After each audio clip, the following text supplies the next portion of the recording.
যে মাদ্রিদ সমর্থকরা গেল মৌসুম শেষে মনে প্রাণে কিলিয়ান এমবাপেকে রিয়ালের জার্সিতে দেখতে চেয়েছিলেন, তারাই হয়তো এখন মনে মনে বলছেন God save us from Mbappe. Los ব্লাঙ্কোদের হয়ে কোনোভাবেই নিজেকে মেলে ধরতে পারছেন না ফরাসি তারকা।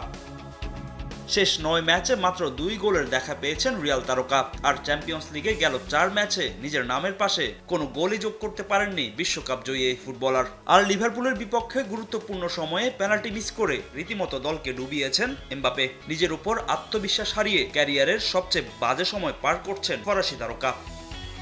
তবে বাজে সময়েও ক্লাব সতীর্থ ও কোচকে পাশে পাচ্ছেন চলতি মৌসুমে রিয়াল মাদ্রিদে যোগ দেওয়া এমবাপে। এই ফুটবলারের উপর এখনই আস্থা হারাচ্ছেন না রিয়াল কোচ কার্লো আনচেলত্তি। হারানো আত্মবিশ্বাস ফিরে পেলে এমবাপে পুরনো রূপে ফিরবে বলে প্রত্যাশা তার। এমন সব ফরওয়ার্ডের সঙ্গেই হয়, একটা সময় আসে যখন তারা গোলের দেখা পায় না এবং আত্মবিশ্বাস হারিয়ে ফেলে। কিন্তু এটারও সমাধান আছে, আপনাকে সময় নিতে হবে। এমবাপে বাজে সময় পার করছে, পেনাল্টি মিস করেছে, আত্মবিশ্বাস কমে গেছে। আমাদের উচিত এমবাপেকে সমর্থন দেওয়া, তাকে আত্মবিশ্বাস ফিরে পেতে সহযোগিতা করা। কঠোর পরিশ্রম করলেই এই সমস্যা কেটে যাবে।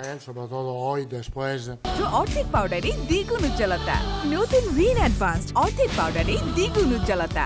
এদিকে চ্যাম্পিয়ন্স লিগের শেষ 5 ম্যাচের 3টিতে হেরেছে মাদ্রিদ। উকি দিচ্ছে টুর্নামেন্ট থেকে ছিটকে যাওয়ার সম্ভাবনা। তবে তাতে বিচলিত নন কার্লো আনচেলত্তি, বরং ম্যাচ শেষে ভালো খেলার জন্য লিভারপুলকে বাহবা দিলেন ইতালিয়ান মাস্টারমাইন্ড।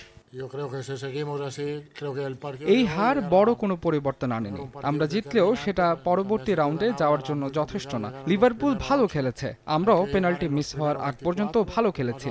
সেখানে গোল হলে ফলাফল ভিন্ন হতো। আমরা এখনো টুর্নামেন্ট থেকে ছিটকে যাইনি। যদিও চ্যাম্পিয়ন্স লিগে রিয়াল মাদ্রিদের অতীত ইতিহাস বলছে এমন খারাপ অবস্থা থেকেও কামব্যাক করেছে লস ব্লাঙ্কোস।